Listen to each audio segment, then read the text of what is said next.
Night and day are catching hell. People think I'm doing well just because I sing a few calypso. But that is my misery. Calypso don't make money, but most of them don't know that I have my axe to grind, just like any other man, existing in poverty and this giant ghetto land. But I intend to hang on. Tell them for me no dice. I ain't gonna eat lice. I ain't gonna grow old, sitting in the cold, not me. No way, they go have to beat me, they go have to eat me, or the heads go roll. Tell them I say I was born in this land, I go die in this land. Nobody go run me from where me come from. Nobody go run me, lad. Nobody go run me. Nobody go run me.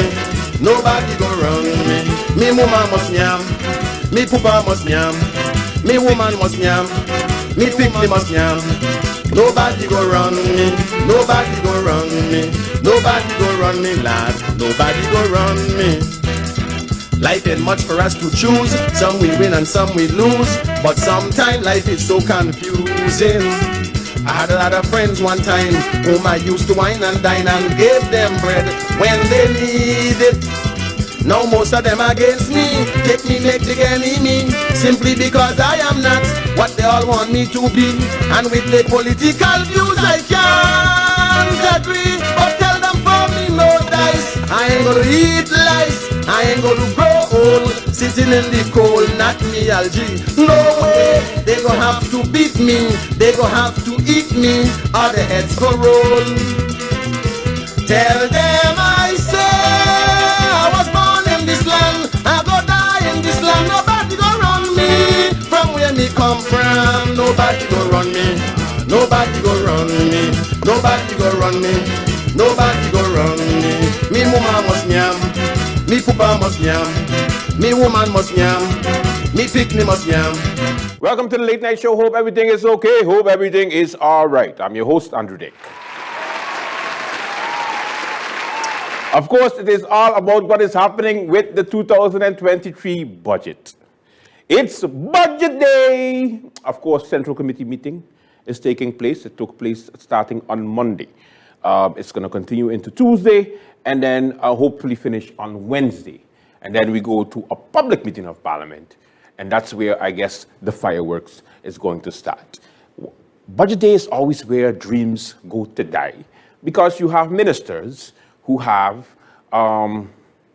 dreams and wishes, and they put it on paper, and they present it to their bosses, which is the Parliament of St. Martin, and they are the ones that decide on whether the budget is realistic or not.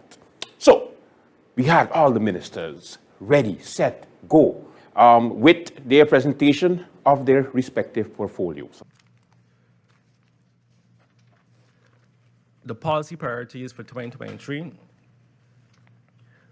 We focus on the financial management.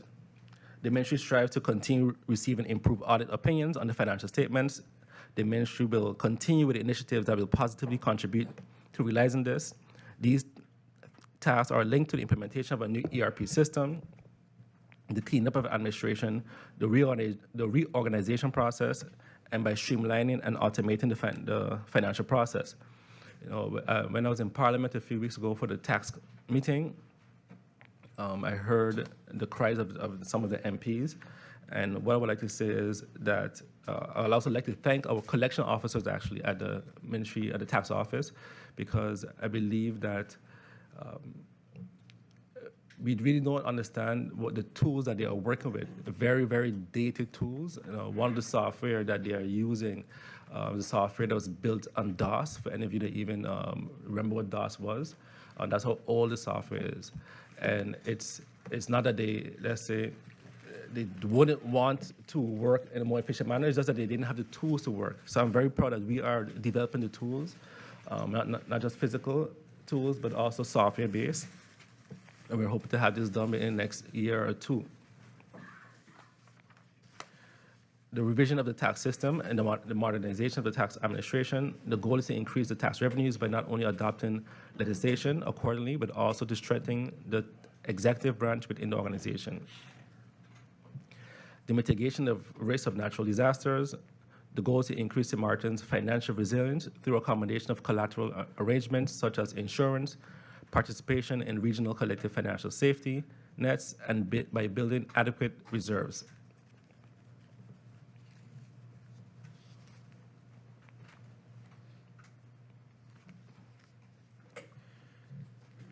Now we go over to budget comparisons 2023 versus 2022. Budget 2023 is compared to unaudited actual budget of 2022. So on the slide here, the budget for the year 2023 is a balanced budget. The estimated income and expenses are budgeted at both 495 million guilders. When comparing the budget 2023 with the budget 2022 and the actual 2022, we note the following. In 2022, we saw an increase in economic activities on the island. With regard to budget 2022 with regard to the budget of 2022, the actual income for the year 2022 is 48 million guilders higher than the budget 2022, which is a positive. In 2022, we saw an increase in the economic activities. However, there was still some uncertainty as to the economy and if it would fully recover. When comparing the expenses, we see the opposite, as the actual expenses are 41 million lower than budgeted. The lower actual expenses, however, are also a product of the uncertainty of the evolvement of the pandemic. In addition to that, it is also due to the budget being too high. The budgeted revenue in 2023 compared to actual 2022 has increased with approximately 27 million guilders, which is a 5.8% increase, and is mainly due to expected growth in GDP and initiatives to increase the revenue, such as Airbnb and tax compliance measures. The budgeted expenses in 2023 compared to the actual 2022 has increased with approximately 16 million guilders, which is a 3.3% increase, and is partly due to vacancies, which are budgeted for, but which are not all accounted for in 2022, as not all key vacancies have been filled. It is also partly due to increase of goods of services, which is partially due to inflation. So as I mentioned before, as you see here in budget 2023 is balanced. Here we have the pre-draft actuals of 2022. And this was what we had in the budget amendment, which was a drastic difference in regards to our actual income and the budgeted amount and the actual income.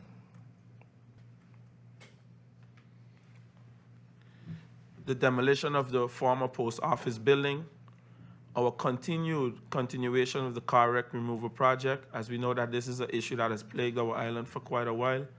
Introduction of aquaphalt for road patching works, which is a material that was introduced last year and has proven to be very effective and efficient. Renaming of the Carnival Festival Village to the Jocelyn Arndale Festival Village. The Copper Drive and well restoration in St. Peter's area. The pathway and installation of the lights. Establishing of the building codes. The Spatial Development Strategy 2022-2030, as I just mentioned. Cost-cutting measures in the wastewater treatment plant. The underground cabling project that is taking place now, which will improve our resilience as a nation when faced with any sort of natural disasters. Facilitating additional temporary parking in Phillipsburg. The country sewage master plan.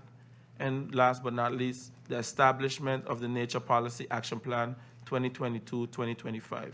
There are much more achievements, Mr. Chairman, but I choose to highlight these for the following reasons, which will be highlighted in my presentation.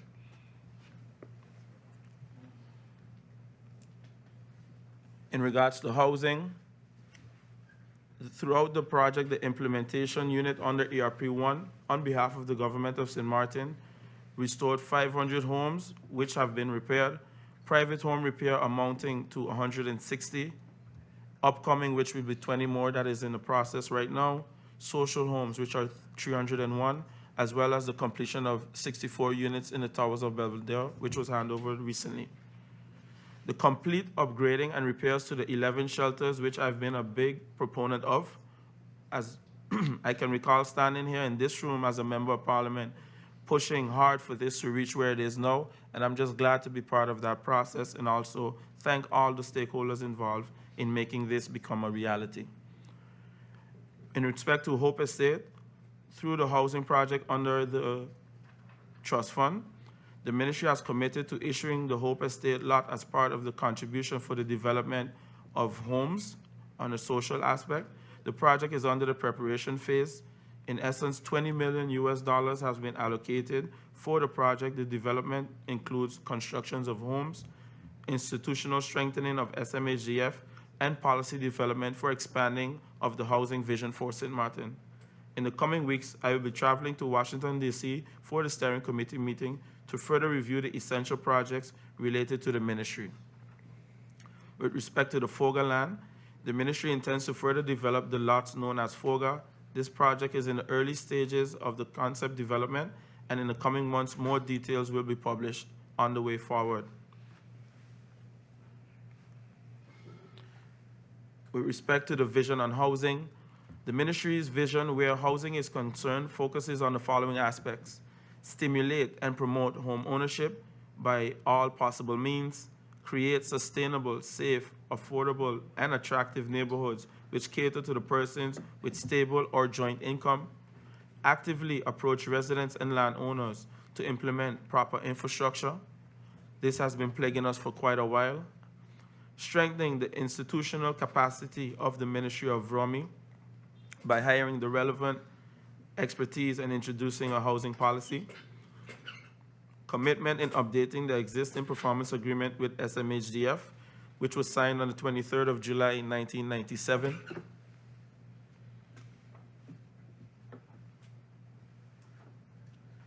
I go over to the department's objectives, priorities, and statistics.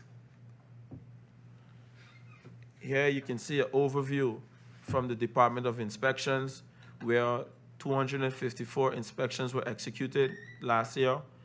Domain inspections were 17, electrical inspections 537. The complaint routine inspections, which were 264, which totals 1,072 inspections. The total inspection revenue for last year is almost 83,000 guilders. The 2023, the department's objective is to continue development of personnel and implementation of administrative enforcements.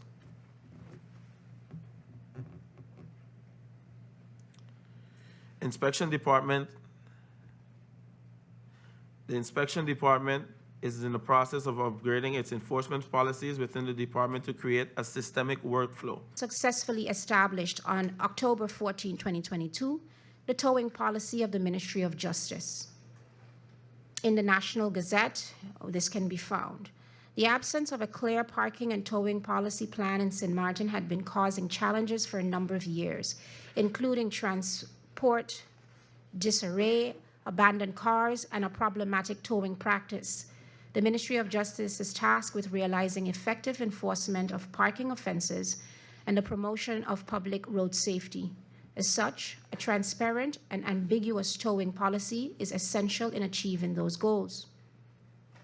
In addition to, on September 30, 2022, the new weapon policy of the Ministry of Justice was established in the National Gazette. As Minister of Justice, I initiated the establishment of a new policy when it became apparent that some aspects of the weapon policy of 2016 needed to be updated. Relevant stakeholders within the Ministry of Justice, such as KPSM, the Public Prosecutor, and Customs Department, were included in drafting of this new policy.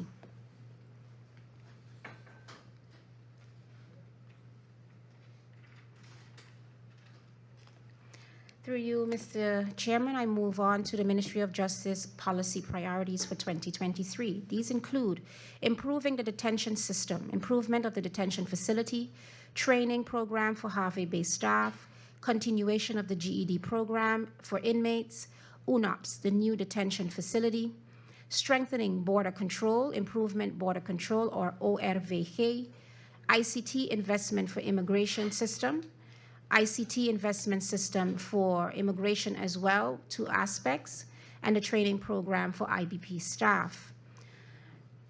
The policy priorities of 2023 have been set on the backbone of our ministry's vision within the context of statutory duties of the Ministry of Justice as outlined in legislation.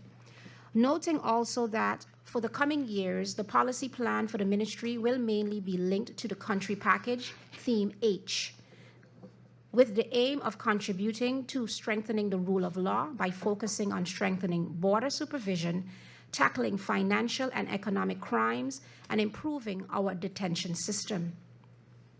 We will be improving our detention facility and system with the support of our kingdom partner, the Netherlands, through much needed financial support and technical support as needed. The recent agreement signed with UNOPS will ensure that the end goal where St. Martin will attain a detention facility not only meets the CPT regulations safeguarding human rights, but also ensures the need of St. Martin in meeting the demands to assure safety, security, and public order, whilst combating recidivism through an effective reintegration program. Maintaining the balance of these objectives has for many years presented growing challenges. Today, we continue to rise to each challenge with a solution. However, I firmly believe we are on the path of achieving a detention system that remains in balance. In 2023, we will be continuing our efforts to execute improvements to the current facility, which aims to improve the environment for both our staff and the inmates as they serve their sentenced terms. We will be executing a training program for our prison personnel and will continue the GED program amongst the inmate population, whilst the continued strides are made in collaboration with UNOPS on achieving our end goal. In the context of strengthening border supervision, the ministry has slated a continued plan of approach under the umbrella of the mutual agreement with our kingdom partner. The needed investment to achieve the strategic goals as outlined in this plan are financed through direct funding from the Netherlands. Also slated are capital investments into the system, which will support the aim of strengthening our immigration and border supervision through effective systems that generate intelligence, safeguard accuracy, ensures promptness, and guarantees effective governance. Through you, Mr. Chairman, another extension of our policy priorities for 2023 is the tackling of our financial and economic crimes. The National Risk Assessment is currently underway. The upgrade of an anti-money laundering application and hardware for the Financial Intelligence Unit, or FIU. On the objective of tackling financial and economic crime, St. Martin is conducting a National Risk Assessment, or the NRA. This will assist St. Martin in identifying the primary concern for money laundering and terrorist financing risks that we may have. This assessment is a great undertaking and requires the cooperation and active involvement of all stakeholders throughout our economy.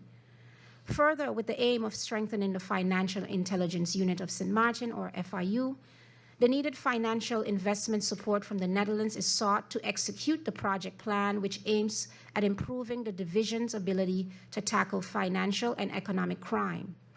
This project has a total financial investment scope of approximately 1.8 million guilders, with 4 phases to be executed over approximately 30 months. Mr. Chairman, through you, I'd like to move on to our legislative agenda for 2023. Current legislation at Parliament, Ordnance Criminal Code Procedure, the Wetboek van Strafordering. Draft legislation that is in process, RPS or E-Gates for 2023, the amendment of the National Ordinance on Administrative Enforcement, amendment to the General Traffic Ordinance for 2023, and that is going to specifically be reference to the implementation of wheel clamps in connection with outstanding fines. An amendment to the General Police Ordinance in reference to the ban on the use of single-use plastic, and the National Ordinance on Crime Fund. The ministry has a limited legislative agenda due to the capacity limitations the ministry has had for several years in this department. This is only further compounded by the shortage in the legislative lawyers available in St. Martin and, to that effect, the Kingdom. In December of 2022, the ministry recruited a new head of judicial affairs, Ms. Ramona Ismail, who is a legislative lawyer. She will be supporting the ministry in executing its 2023 legislation priority lists. As I have indicated, the policy priorities are closely linked to the country package theme H. So too are the legislative priorities in 2023. The efforts being made in ensuring the hardware and software improvements in the strengthening of border supervision are supported further with the needed legislations to gain the intelligence necessary to have not only tactical immigration and border supervision policies, but also strategic marketing objectives. The implementation of Advanced Passenger Information, or APS, is nothing new to the industry of aviation, but has proven vital in the objective of intelligence and effective border supervision. Secondly, the amendment to the National Ordinance on Administrative Enforcement is aimed at ensuring a more efficient compliance of our rule of law and reduce the need for excessive court proceedings to execute law. So, for instance, the almost 2 million guilders in uncollected traffic fines that require court proceedings to become collectible can through the amendment of this ordinance, be more effective in curbing the behavior. Further, making an amendment to the General Traffic Ordinance 2023 in reference to the implementation of wheel clamps in connection to outstanding fines and illegal parkings. Priority is being given to make the needed amendments in the General Policy Ordinance in collaboration with the Ministry of TEAT to accommodate the enforcement on the ban of single-use plastic. The Minister of Justice will be mandating this task to the Ministry of TEAT. These 4 legislative objectives are expected to be finalized and enter the approval vetting process in 2023 and ultimately on the route to Parliament. The ministry also aims on initiating new legislations for the governance of the crime fund as to strengthen and safeguard its use in the prevention of crime. The ordinance is slated to take 18 to 24 months to achieve the completed draft ordinance. This new legislation initiative is based on the SORB recommendations on improving the management of the crime fund. We have been in ongoing consultation with SORB to achieve a policy guideline on the use of the crime fund to prevent crimes. Through you, Mr. Chairman, I move on to other matters in the Ministry of Justice for 2023. The function book and legal status of justice personnel, calculation process, placement process, and then victim support services. To go and be more specific with regards to the calculation process, the St. Martin Pension Fund, RPS, is currently executing the incorporation of the 16.3 retroactive pension calculation for law enforcement personnel. This is the last part of the calculation process to establish the full depth amount the government of St. Martin will have to pay law enforcement personnel over a 3 to 5 year period as agreed in the established covenant agreement. To avoid any discrepancies in the amounts to be paid out to the respective justice personnel, the data of the total calculation will be submitted to SORB for auditing. Upon receipt of the audited report from SORB, the completed national decree containing general measures, LBHAM, in connection with the new police law, the new salary scales, and the approved function book will be sent back to His Excellency Governor Ajamu Bailey for approval and signature.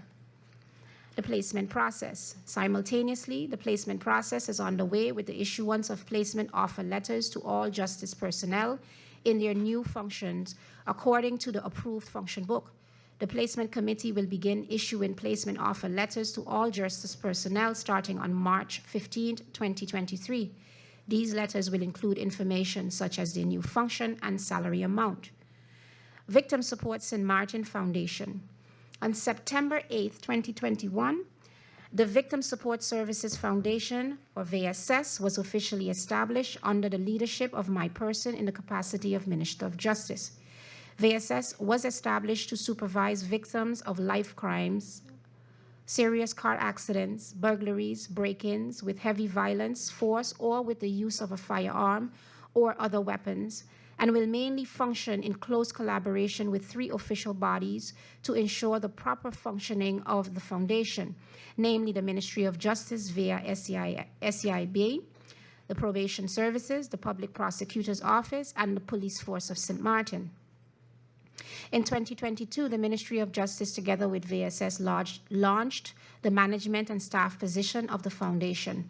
The staff and volunteers would undergo training in order to be equipped in dealing with traumatic situations for their clients. The community may look forward to more information and being advised as soon as VSS website is launched. The subsidy support will ensure the activities of training and setup of the foundation's operations can adequately commence in 2023.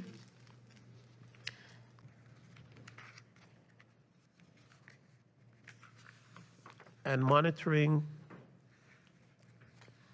improvement plans for sports organization, the execution of their programming and the development of their athletes, the development of athletes for further education or career in sports, and programs for vulnerable groups and the general population to engage in sports activities.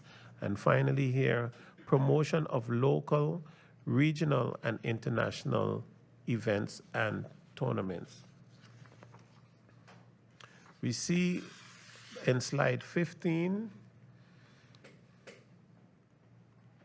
the overall comparison from Education, Culture, Youth, and Sport budget of 2023 versus 2022.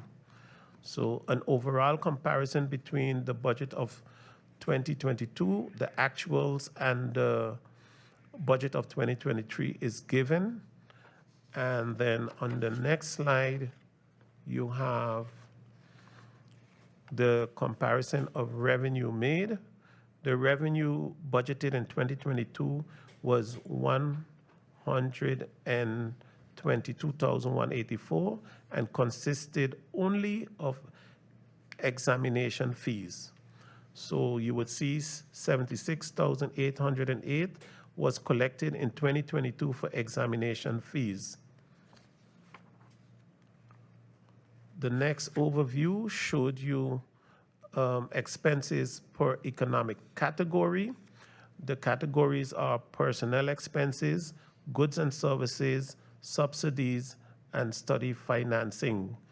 In this overview, the expenses are broken down into those three economic categories and compared budget 22, amended budget 22 versus actual expenses of 2022 versus the draft budget 2023.